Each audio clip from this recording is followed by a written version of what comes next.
The debris of a successful afternoon. It might be a rather unusual way to start a video, but in fact, we're in the Rangers dressing room exactly 1 hour after they completed one of the greatest triumphs in the club's history. Because on Saturday, the 11th of May, they went out to face Aberdeen, and Rangers needed to win 2 points to get the championship. And they were facing adversity, some of the key players sitting in the stand watching the game. And during that 90 minutes, they actually had 2 players stretchered off, but they rose triumphantly to the occasion. And that's the evidence of it, the league championship trophy. Now, you don't win this piece of silverware by merely playing well over one game. It's got to be the entire season, and it's that we now wish to reflect.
It's a very sad day for me.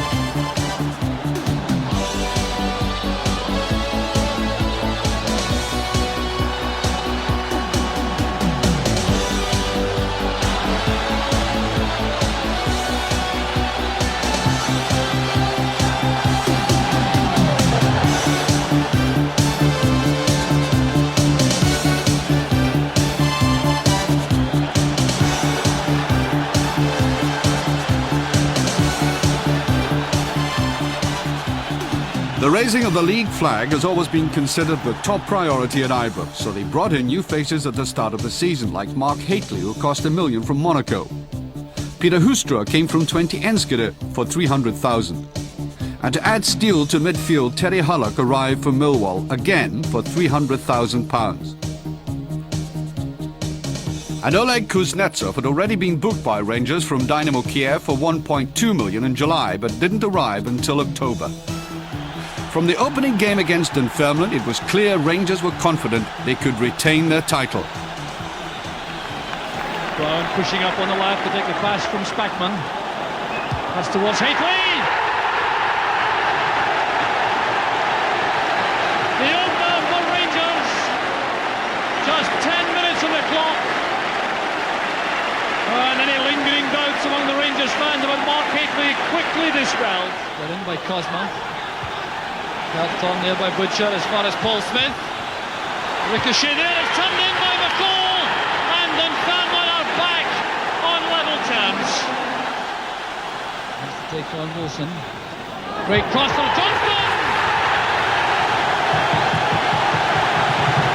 The goal which has been threatened throughout the second half is delivered by Maurice Johnston. So the striking partnership pays off again for Rangers. Walters again trying to test Tom Wilson, this time going inside, but down from the rear, and that is a penalty kick.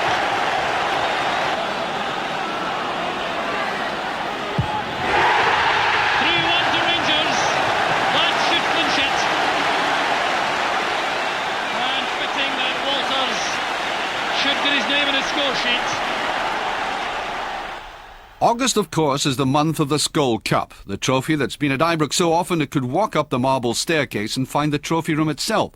The first game against East Stirling was a decided formality it was supposed to be, with Mark Hateley notching 2. Kelly, however, proved more stubborn. It took a late Maurice Johnson goal to pull Rangers through. Next opponent, Raith Rovers, in the 4th round, and Rangers got a very early fright. Raith were obviously not here just to spectate. Rangers, aroused from their slumbers, struck back. Peter Houstra was beginning to show watch the ball to Ali McCoist, and of course the finish. And the usual delight. In the second half, the floodgates really opened after the well-kent red hare got Rangers second.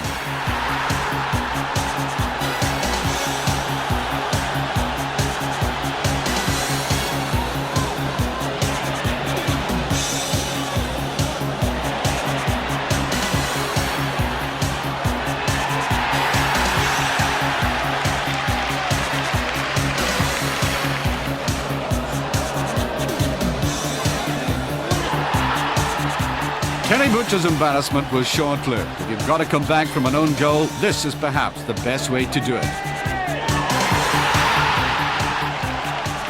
He had salvaged himself in the space of a couple of minutes.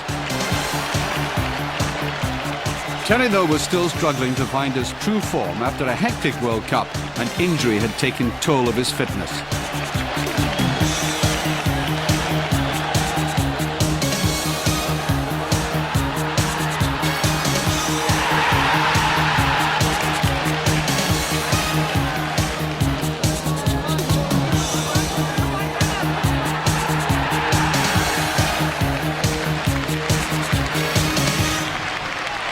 On to the semi-final. Hampden Park on the 26th of September. One very important individual was missing. The Rangers club captain, Terry Butcher, dropped and an absentee from the game altogether.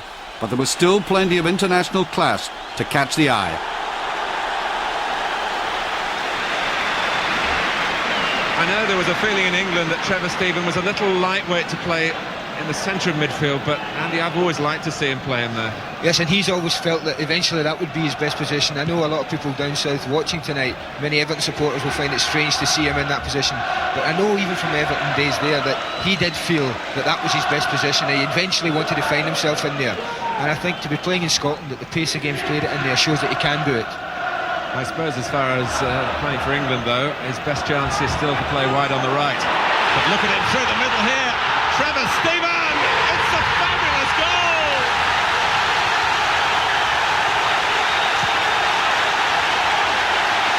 And that gives him all the evidence he needs to say, play me there. That's what I can do for you. So Trevor Steven had turned in one of the best midfield performances in years. He was underlining his importance as the man who gave his club real quality. Onwards now to the final. The opponent Celtic, the date the 28th of October, and with it its usual degree of controversy. Higley, the through ball from Hurlock. Bonner's come, McCoist. Oh, and the referee rules that that's a dive. And it's a throw. McCoist is furious. Yes, you see he's saying unbelievable to the referee, and I must admit I thought that when I thought seeing it right off, I thought it was a penalty. Collins to take the corner.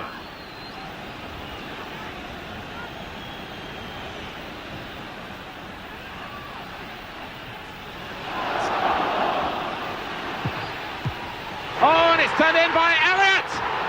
Celtic have scored.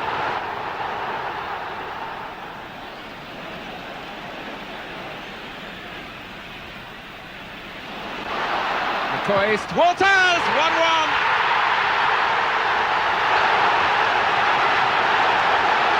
Absolutely no chance for Bonner. It's a good little move, and for once Mark Haley gets down, finds Ali McCoist, and Mark Walters punishes them badly for some slack marking and buries it right in the corner. Yet again, the final was to go into extra time. Rangers had pulled themselves back into contention.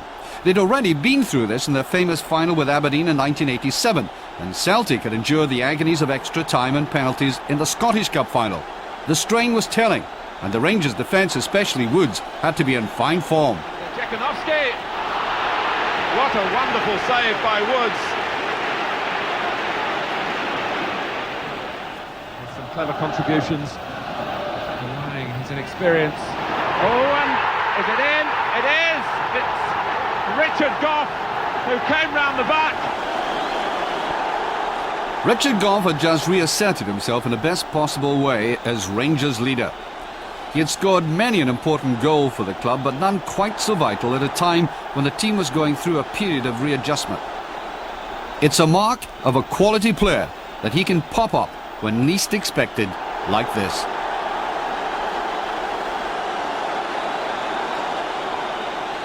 Come on, he says.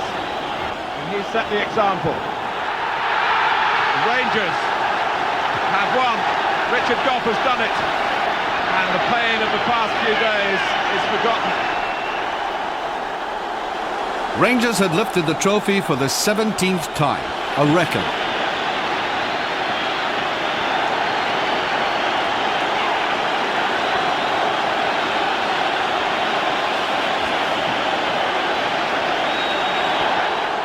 The triumph was also a reflection of the strength and resilience of the Rangers pool. You could certainly sense that the captaincy of the club was something Gough would not relinquish at all easily, and that he might make a habit of doing this.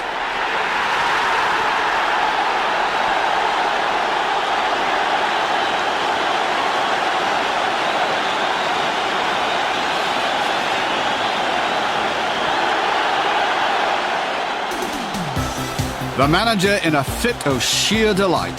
He had crafted another famous victory.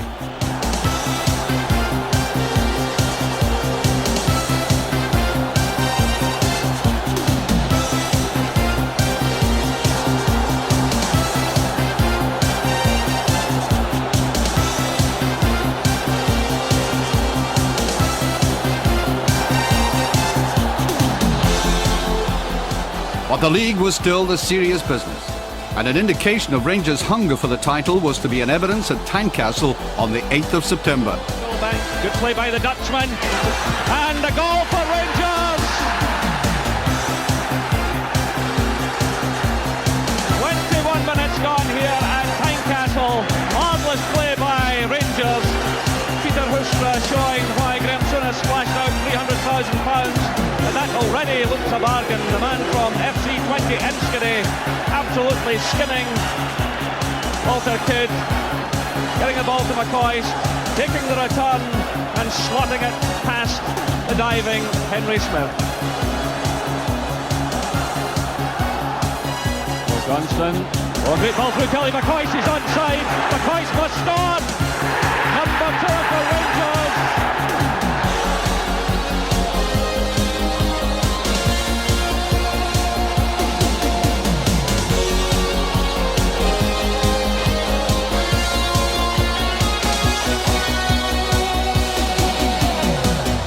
Gives a chance for Ali McCoist, and McCoist gets his second goal of the game, and number 3 for Rangers. Rangers were favourites to win the first Old Firm match of the season, and one of their new boys was soon making his impression felt in a game that didn't quite go to plan. It's going to be taken by Trevor Stephen, don't let him at all. Corner coming out, he's in trouble again. There's McCoist. Out as far as Harlock, a delicate little chip. And Bonner is at his best once again, beating that out. Well judged by the referee, David Syme. Here's John Collins. Glancing header! Derek White for Celtic! He's going to win that from Joe Miller. Back with Gough. Stephen chests it down to Harlock. Yes! The equaliser for Rangers. Terry Harlock's first goal of the future.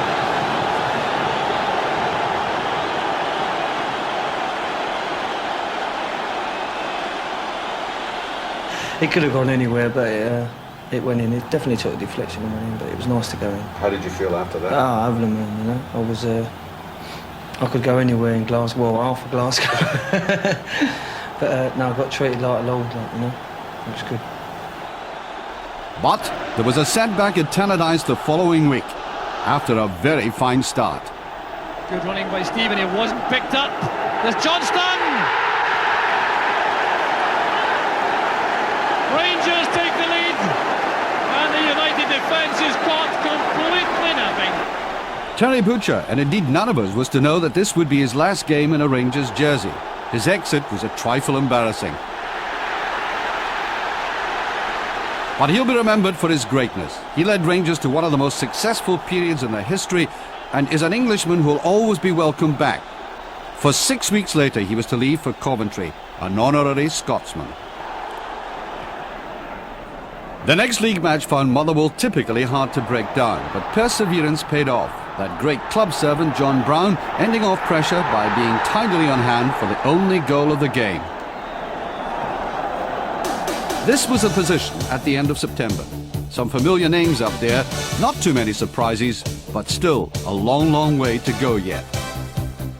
Man of the month for September, Ali McCoist, of course, for 6 goals and quality finishing.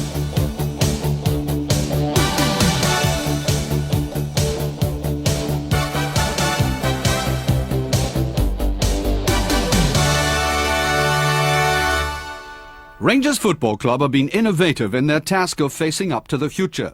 That's why in the realisation of the building of the new spectacular stand, which will consist of seating for another 6,000, 24 new executive boxes and new hospitality facilities, they instituted a debenture scheme and produced a video to explain the bond system, which offers a seat in the new main stand in perpetuity. A monsoon greeted the Valletta men in the European Cup's second leg, with Rangers already 4-0 up. But the foreigners were to suffer another deluge. David Dodds has wasted no time.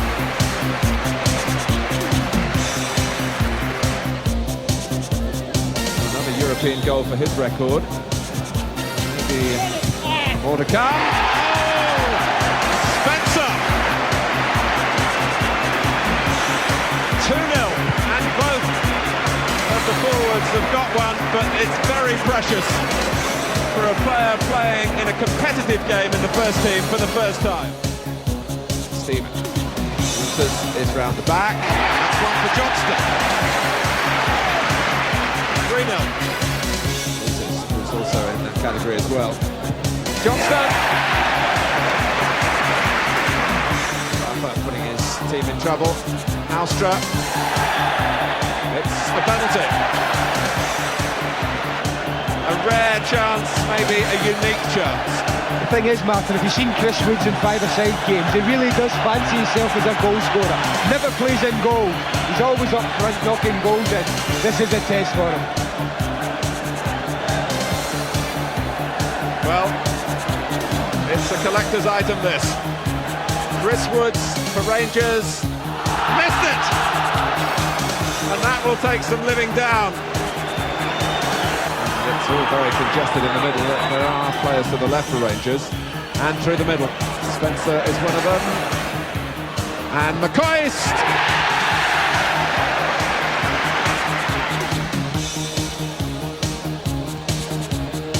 Robertson! Looking up is Maurice Johnston for a hat-trick. He's got it! And then, at last, he came. Oleg Kuznetsov entered the Blue Room at Ibrox on the 18th of October. One of the finest defenders I've ever seen was now in the Rangers Blue and made his mark immediately in his first match, the 5-0 demolition of St Mirren.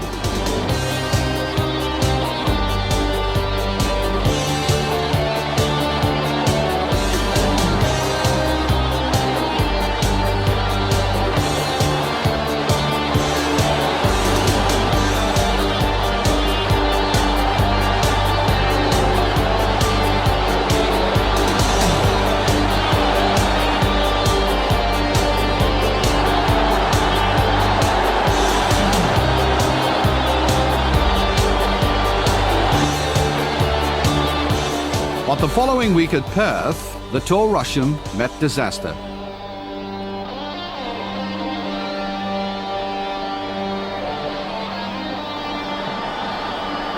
It must have been agonising for the defender, but perhaps even as much to the management, who were to see £1.2 million of talent last only one game in 20 minutes before being out for the rest of the season. This is one of the hardest blows Souness has ever had to face up to. So at the end of October, Rangers were trailing the leaders Dundee United by 2 points, but with a game in hand in what looked then a very tight race. Man of the month? Clearly Richard Gough for both his goal and inspiration in the Skull Cup final.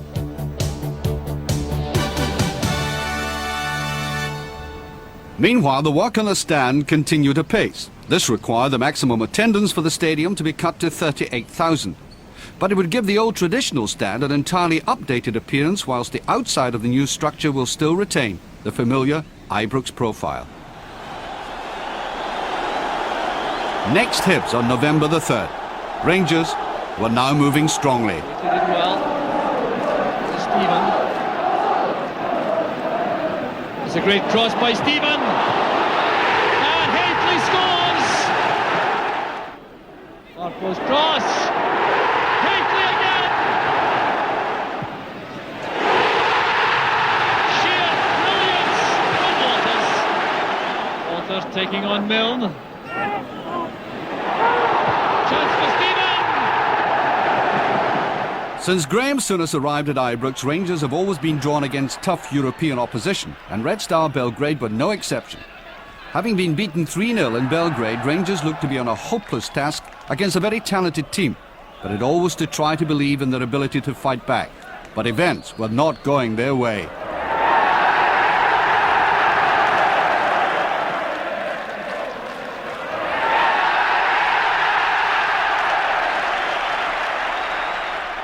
Back to the league in a stunning 2-1 defeat at the hands of Dundee United, with Rangers' only consolation a superb goal by Ali McCoist.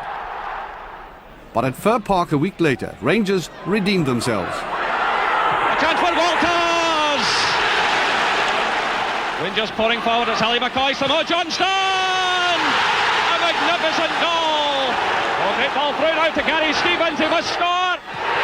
Oh, brilliant goal! I do obviously like to get forward. My first job is obviously to prevent the other side scoring goals, and anything else is a bonus. Gary Stevens! On to Celtic Park on the 25th of November, with Nigel Speckman captaining the side in the absence of Richard Gough. Oh, there's Boris Johnston! Opportunism at his best! John Collins. There goes Elliott! Yes! Collins, looking for Fulton, who was caught there by Harlock. The referee waves play on as Fulton lies on the floor. The Celtic bench incensed by that as McCoist is in the clear. A chance for Rangers. Here's McCoist, he must score! Rangers take the lead! Ali McCoist gets his 12th goal of the season. At the end of the month, it was now neck and neck, but Rangers' goal difference was now beginning to be significant. Celtic had now dropped out of the picture, but there was little doubt who Rangers' man of the month was: Gary Stevens. His 2 goals at Motherwell had acted like a tonic on the side.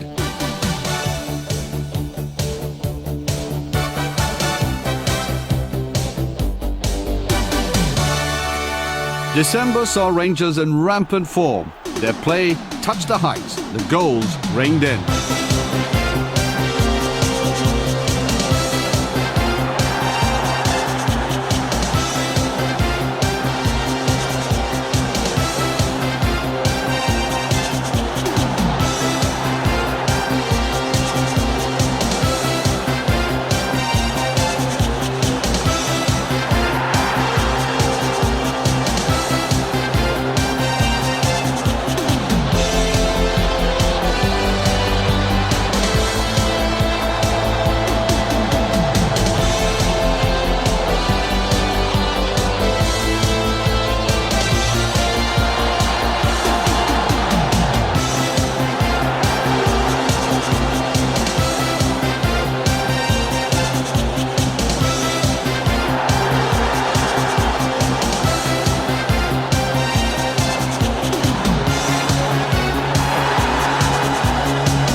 Ali McCoist came off the bench against Aberdeen. And weren't Rangers fans delighting? His first expression of joy was topped up later. Ali was trying to prove his point. But Aberdeen were to fight back. Jim Baird was to have an outstanding game, his first penalty coolly taken, but the equaliser late on caused by poor defending. Ali was philosophical. There are days, like in any other profession, you feel down and you feel things are going against you. I'd be lying if I said I wasn't getting frustrated, Archie. It's nobody's, contrary to what some parts of the media have said, nobody's happy about sitting on the bench at all. And especially when they believe themselves they should be in the starting lineup. But that's just one of these things the manager at that time saw it in a different way.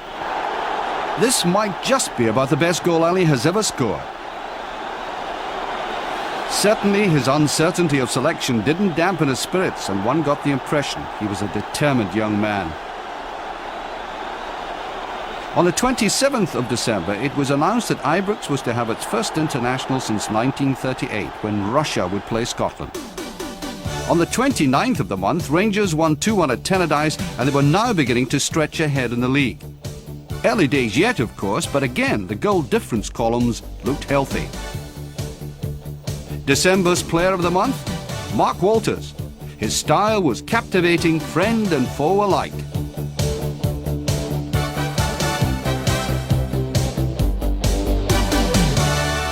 Exactly 20 years ago to the day since the Ibrox disaster, Chairman David Murray unveiled a plaque in commemoration of the dead.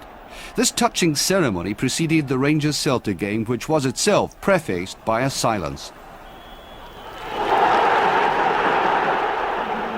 Off goes Haitley on the run, followed by Derek White.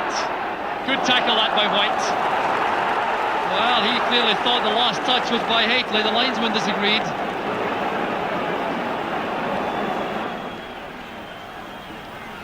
There's Walters. An awkward one, straight into the net! Walters has scored for Rangers! What a remarkable corner kick, right out of the blue!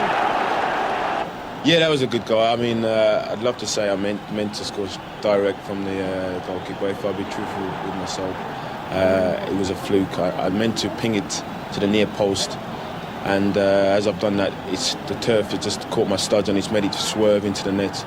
I mean, a goalkeeper of Patty Bonner's stature, it would be disappointed with conceding that goal. But I must admit, it was pleasing at the time, without a doubt. Referee not interested in appeals for a penalty though, as Walters breaks for Rangers. Walters again, to Sandy Robertson. Beaten to that by Grant, but here's Robertson now with a great chance for Rangers. Taking on Bonner, pulling it back for Haitley. Sandy Robertson will enjoy seeing this again. 19 years old, remember. And look at the way he took on the goalkeeper. Pulled that back into the path of Haitley with such accuracy. The 2-0 to Rangers, and Mark Haitley gets his second goal courtesy of Sandy Robertson. Then at Tynecastle on January the 5th, the sort of goal a manager dreams about. The game looked to be heading for a draw, a point down the drain, then 3 minutes to go, this amazing passing movement. They're going to be under pressure now from Rangers in these closing stages. They have the bit between their teeth. The extra man, of course.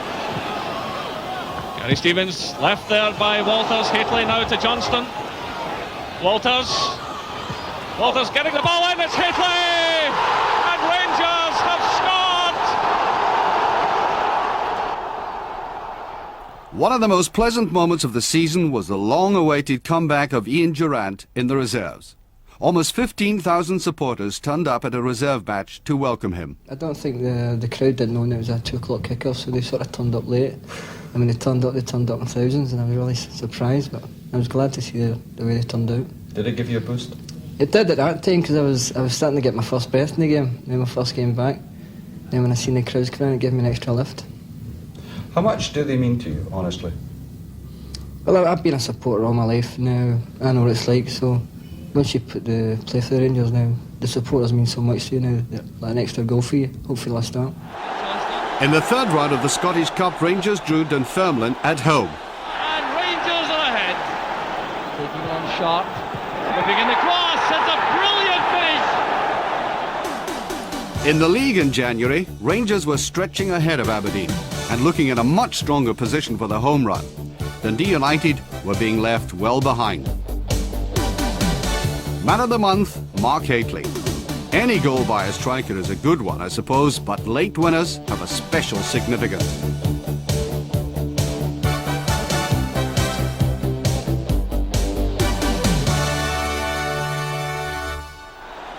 On February 9th, Ali McCoist got into the starting lineup for the first time in 12 games. The selection paid dividends.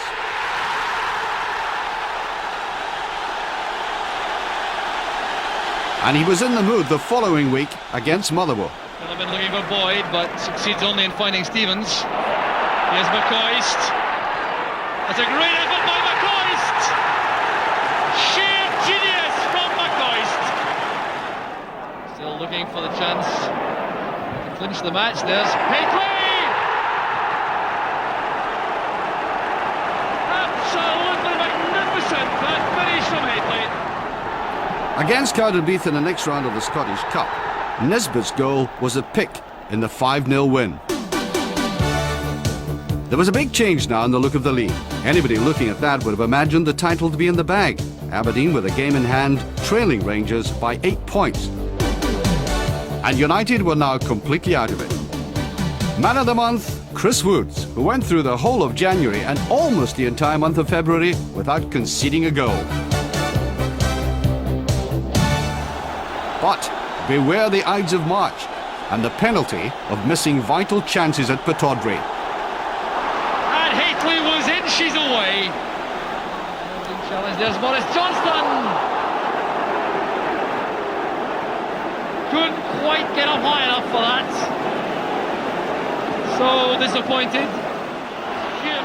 Connor drops back to take the pass from McLeish. Bet on the far side. A very clumsy challenge by Hoystra again. He has been putting himself about since he came on. There's Irvin. Wasn't quite what it was intended. David Robertson plays it in. There's Hillhouse! Aberdeen on ahead! However, Rangers straightened themselves out with a 2-1 win over Hearts at Ibrox. But in the space of a crucial 8 days, they were to lose to Celtic in both the Cup and the League, lose Trevor Stephen for the rest of the season through serious injury, and have 3 players suspended, Walters, Hateley and Hurlock. Even Ali McCoist was disciplined for going to Cheltenham. But despite all that, there was still humour in the camp. I get disciplined for going to the races. And I was actually up in the chip shop, my local chip shop, coming home that night. And a wee East Kilbride punter walks out with his fish up on his bottle of Amber and he says, by the way, he says, you were the only Rangers player at the races that day. Good humour, you know. Johnston, Hateley's onside, so another marvellous save, but here's Gary Stevens! A magnificent strike by Gary Stevens. 60 minutes gone, Gary Stevens gets his 4th goal of the season. March had come in like a lion for Rangers, but was going out like a lamb. For Aberdeen were now too close for comfort. But in the 2-horse race developing, Rangers were still considered favourites. Man of the month, Trevor Stephen. His great goal against Hearts and the recognition of his vital influence in Rangers when he was playing notched him the award despite that injury. Ian Durrant came back against Hibs. The delight at that was supplemented by his vital contribution. But Rangers were to drop a point. The race was getting tighter. In the following week against St Johnstone, Durrant got one of the sweetest rewards of all for the pain he had suffered by leading the way in a handsome victory. There was also great delight for another youngster. John Spencer scoring his first ever league goal. And goals, of course, were getting very important. Peter Hoostra scoring the last one. The 16th of April. It was to be Graeme Souness' last day at Ibrox. The news had broken suddenly that he was taking the Liverpool job. It took everybody by surprise. Players, directors, supporters and press. Certainly, Rangers supporters had been geared up to expect the manager to stay a little bit longer. It was as sensational a piece of news as that which announced Souness' arrival at the stadium 5 years previously. He had made a lot of headlines, but none more sensational than these. This is a time for everybody at Rangers to pull together and ensure we win this championship. Because the one thing we'll always remember is no man is bigger than Rangers Football Club, whether it be Graeme Souness, David Murray or anybody who plays here. The most important thing is, as I said already, is to win this league and deliver for the supporters something that they've supported both Graeme and the rest of us on the board so much in the past. Prepared to take a few questions. 3 days later, David Murray sat at the same table with a different announcement. I'm delighted to confirm today that Walter Smith will be the new manager of Rangers Football Club. Walter Smith, lifelong Rangers supporter, had realised the greatest ambition of his life. I've been a supporter of Rangers for a great number of years now, and it's obviously a great honour for me to accept the position and hope that I can take the club to the success that they deserve. On that same day, and in keeping with Rangers' buoyant commercial image, Ian Skelly announced a major new car sponsorship worth £4 million. And then to Walter Smith's first game as Rangers manager. He'd started out in the stand, but as the minutes ticked away with the score still nothing each, he had to get a closer look. Good Harlock, good play by Terry Harlock. He has Gary Stevens on the right. There's Robertson. Yes, he scored, Rangers! It's a brilliant finish by the youngster. Then in midweek, the vital Dundee United game at Ibrox.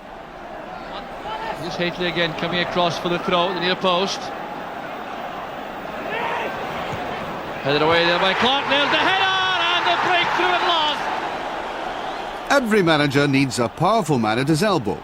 Rangers chose one of the most respected coaches in the business, Archie Knox, plucked from a very productive partnership with Alec Ferguson. But just how long did it take him to make up his mind to go to Ibrox? That was more or less instant. Whenever I spoke to Walter and I knew what his plans were for the club, and the club has been for the last 4 or 5 years, and how they're looking ahead to the thing, then it was too big a challenge to turn down. But it was now getting too close for Rangers' comfort. From an almost unassailable lead only a few weeks before, the gap had been whittled down to 2 solitary points. Not much of a leeway, and putting the strain on everyone. It certainly didn't show on the nerve of Ian Durrant, delighting the capacity Ibrox crowd against St Johnstone when he scored his first goal since returning to the first team. Off the field, Rangers continued with a commercial drive. The Rangers Roadshow, hosted by John Gregg, has attracted supporters all around the country. In the Falkirk Town Hall, for example, a huge crowd of 1,000 turned up to hear about the new bond issues and what they meant. The second last game of the season at Fir Park, with not a ticket to spare. Aberdeen at home to St Johnstone, the supporters there had their eyes on the game and ears on the trannies. Oh, great save by Maxwell. Spackman's shot taking out his wicket deflection. Goalkeeper bring it into the near post. Driven forward. John Philliban. Walters with the corner. The downward header. Mo Johnston's in there. What another marvellous save by Alistair Maxwell. Well, Rangers just... Walters with the corner. Nisbet off the bar. Headed away by Griffin. Robertson's shot right into the hands of the goalkeeper. Spackman.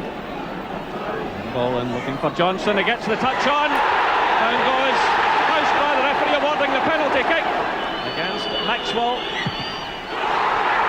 Oh, and he's missed it. Well, when you lose, I think when you're at that stage of a championship, and it probably filters through to players on the pitch that Aberdeen were winning, and you're a goal down, and they'd missed a penalty kick, and making 1 or 2 tactical changes in the team, and you get players caught out of position, you lose a couple of goals in the last 4 minutes. So that was a bit tough to handle. 2-0 down, they were still in the driving seat until this happened.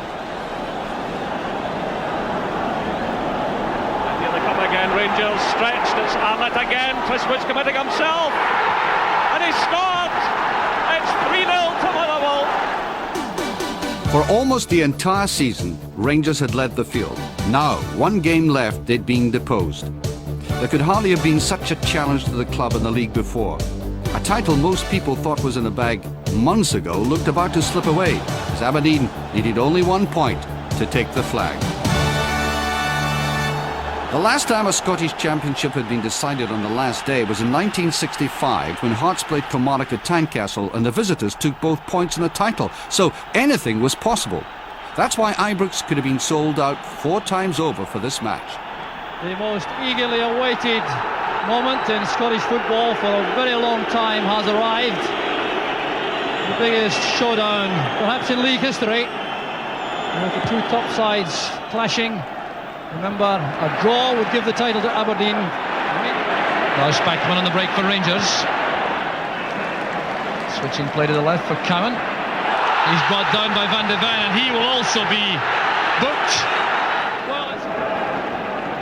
So here's John Brown with the free kick.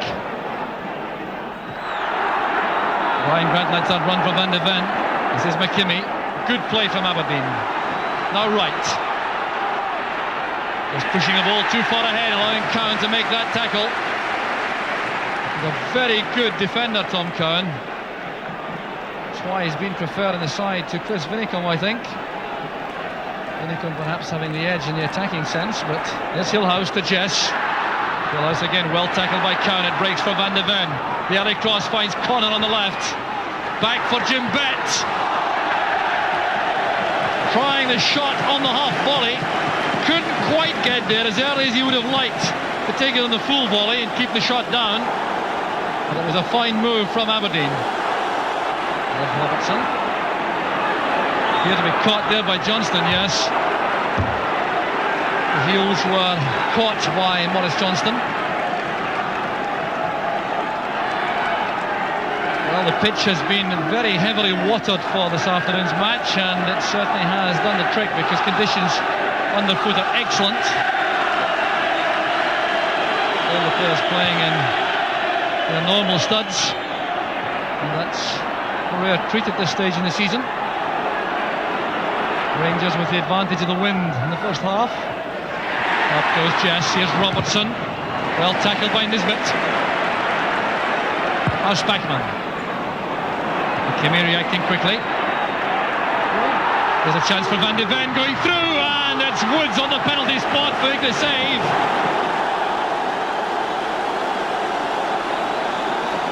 And having assessed the pattern of play, Walter Smith has decided that Tom Cowan should be withdrawn and Ian Durant should replace him.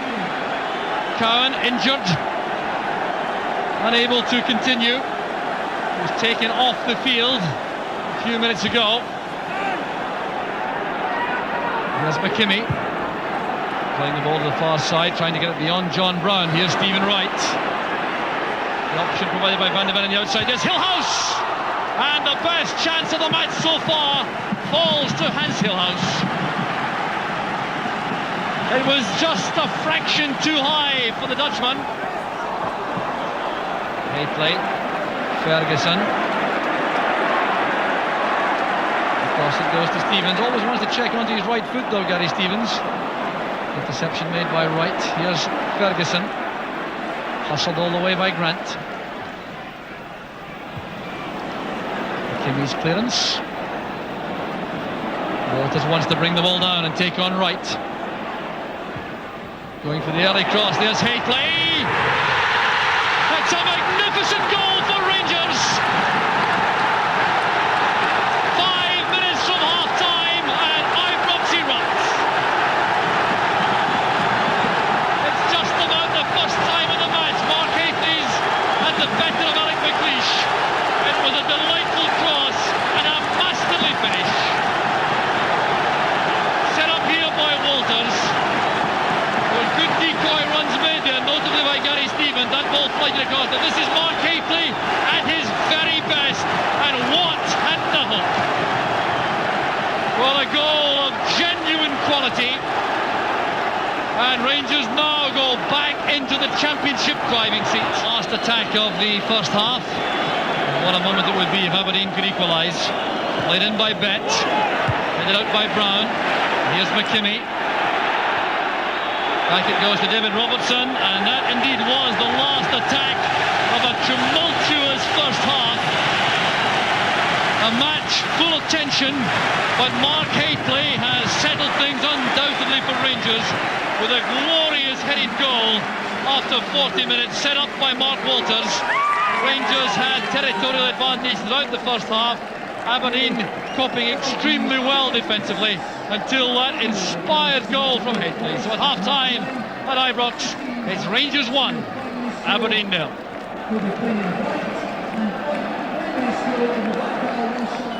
As the final 45 minutes of the league season starts, and there could still be immense drama to come. If the score stays the same, remember, Rangers are the champions, so Aberdeen require a score if they are to retain any chance at all. Connor impeded there by Nisbet. Referee Brian McGinley goes trotting across to the Rangers defender. He has a word with him at long range. Free kick's already taken. Aberdeen starting with some purpose. The tackle came from Harlock and Bet. Bet wasn't entirely happy with the quality of the pass. This is Johnston. Hateley had to come back to remain onside. Connor wins it for Aberdeen. There's no free kick. Johnston took a knock there. Going to catch an arm in the face. Push forward. Touched on by Hillhouse. There's Harlock. Long chase on. McKimmie nods it back. Good defending there by McKimmie. Despite the attentions of Hateley, he kept his eye on the ball. A foul's been given to Aberdeen for the challenge by Hateley.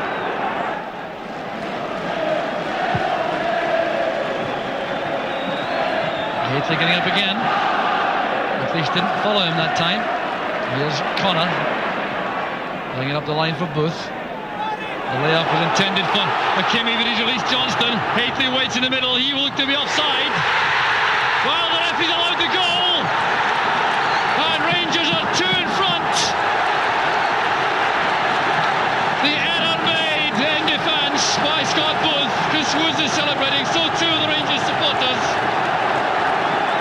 Mark Hateley gets his second. Well, here was Johnston. Now Hateley appeared to be to go into an offside position behind Eric McLeish as the shot was released by Johnston. Watt couldn't hold it. It bounced away from him, and Hateley was first to react to turn the ball into the net. Well, here's Johnston again, playing that beyond McLeish, blocked by Watt. Well, Hateley in a suspiciously offside position. Brown did well. That was right. Chase for Booth. Stevens should be quick enough for this. Indeed he is, and skillful enough.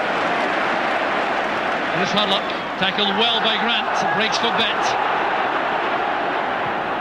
Angling that across for Van der Ark. Nisbet did well. There goes Brian Grant. An offside flag up against Van der Ark, I think. And John Brown has gone down very awkwardly indeed. Will be a free kick to Rangers when everything settles down, but John Brown clutching his left calf. Well, that's an area where cramp is frequently a problem. Well, very sad moment for Brown and for Rangers. McCoist has now gone on though to a tremendous welcome. So the alterations being made involve Gary Stevens joining Nigel Spackman in central defence, Terry Harlock going to left back, McCoist going up front with Hateley, and Johnston dropping back into midfield beside Ian Ferguson in the middle. Looking for McCoist through the middle. The marker is Robertson. That's good play by McCoist. Needed some help though, didn't have any. So Aberdeen have survived that attack. Now they come forward themselves. They must take great credit for the way in which they've maintained their effort right to the end. Never at any stage has the towel gone in. Here's Hillhouse, stopped by Stevens. And was he fouled outside the penalty area? Yes, by Harlock. It's a free kick to Aberdeen. So a late opportunity for what surely would only be a consolation goal for Aberdeen. Here's Jim Bett waiting for McLeish to arrive. Over it goes. And still the Rangers defence coping well with all these Aberdeen attacks. Every eye now on the referee as the ball is out of play, waiting to see if Brian McGinley will bring this match to an end and make it formally Rangers Championship. There it is! Rangers have won the championship. So Rangers have won the championship thanks to 2 goals from Mark Hateley. One 5 minutes before half-time, a header from the Walters cross. And then 10 minutes into the second half, Michael Watt couldn't hold a shot from Maurice Johnston, and Mark Hateley made it 2. Aberdeen then had no answer. They battled all the way to the end. Rangers defended extremely well, despite losing Tom Cowan in the first half and John Brown in the second through injury. But Rangers in the end running out excellent winners and proving themselves to be genuine champions after this very long season. But Aberdeen deserving tremendous credit for their contribution to the championship race. The vanquished and the victors. Pictures which tell their own stories of defeat and triumph. For Walter Smith, it was relief as well as elation.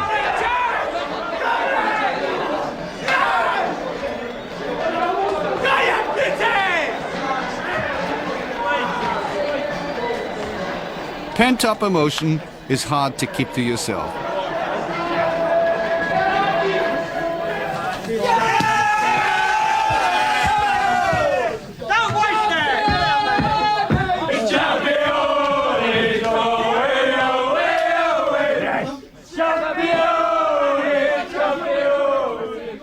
And for Ali McCoist, well, perhaps one of his most emotional moments.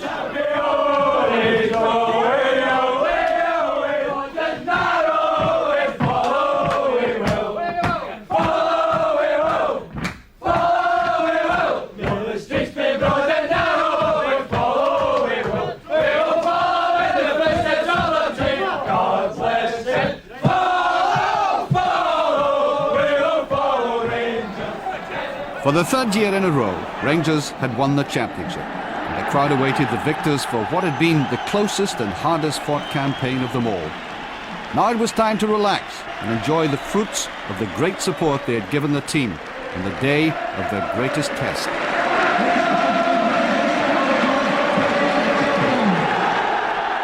Nigel Spackman captaining Rangers in the absence of Richard Gough, displaying the joy which summed up how every other player felt.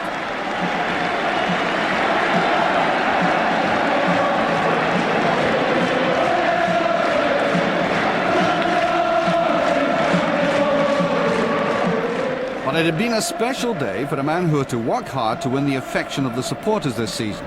For Mark Hateley made the difference between winning and Aberdeen getting that point, with the instinct of a great striker, which he had conclusively proved he was on the day. I think all strikers dream of scoring important goals, and I think if you ask for strikers, all goals are important, but especially last game of the season, needing to win. You know, scoring when we did just before half-time was an important goal for me. Well, that was a beautiful ball that was sent across for you, but nevertheless you had to still do a bit of work to get up for it. Yeah, I saw it pretty early, so I sort of took Alex in a yard and then came back a yard just to give myself half a yard, and fortunate for me, paid off. Beat the goalkeeper. Were you surprised by the second one, you know, coming off the goalkeeper as it did? Yes, I was really, because the shot wasn't all that fierce, and he seemed to go down and have it really comfortably. Whether nerves played a part of it, or you know the occasion got to him, I don't know. But fortunately for me, it came back and ended up in the net. Well, I mean, it was an amazing game. I wonder if you played the game before where 2 players are stretchered off, you have to change the team twice, and you have eventually ended up somewhere left back or something. Well, I think that sums our season up really. The amount of injuries and suspensions we've had, and it's carried right through to the last game of the season. But I think if you look today at our performance, our whole 13-man performance, you know, we all fought and got together and rallied around. In charge of a team for only 4 games, Walter Smith remained admirably cool. A good start to the new firm. Yeah, it was a terrific start. It was one that we both felt that we needed. We came and we were in a situation where we were sitting 4 games to go, and we won the first 2, and Archie arrived. We lost. Not bad way to start, Archie. We had to try and overcome that, and obviously we're delighted that we've won that. Yes. You've known each other for a long, long time, Archie, and that must have been one of the reasons why you came here. Yeah, probably the main reason. Difficult decision to make, you know, when you're at such a big club as Manchester United. To come here then was always going to be a difficult decision, but knowing Walter and knowing that we can definitely work together, and seeing what I've seen today then just confirms that I've done the right thing. Archie, the goals came at exactly the right time for you, didn't they? Perfect time. And a goal fit to win a championship, Mark Haley's first goal. Magnificent, great cross, and a tremendous header. And all you've got to do now, because the job is never finished, is to hold on to that next season, isn't it? I think Archie will have to hold on to it a bit longer than next season. I think we'll have to be doing this on a regular basis, and hopefully we will. They stayed on long after the final whistle. This had been as much a triumph in the stands and enclosure as on the field. This was the day the club proved it had a heart that beat in a way which united both supporters and players. It was a feature of the day which Chairman David Murray recognises as perhaps the most important of all in a long, hard haul. Well, what a season, a remarkable one. We were vulnerable, but we were never beaten. Rangers Football Club is the biggest club in Britain and one of the biggest in Europe. And I am sure, like me, we're all very proud to be associated. To be at that day we'll remember for the rest of our lives. Remember the great experiences, the great events. You knew where you were on that day. You'll know where you were on that day when Rangers won the championship against all the odds. And everyone, both on and off the park, and our supporters, we can't thank enough. A remarkable day. But let's not look back. Let's look to the future. We've a new management team at Ibrox. I'm sure there'll be new players on the park, and I know you'll be there to support the club as we go on to retain our championship and once and for all make our mark in Europe. We're all high at Ibrox, and I'm sure when the season starts, we'll all be there together rooting for the boys. The new stand's going, sponsors, season tickets, everyone's behind the club. But we thank you, a special word of tribute to you, the fans. You've been remarkable. You've been behind us. You've been the inspiration. Thanks very much.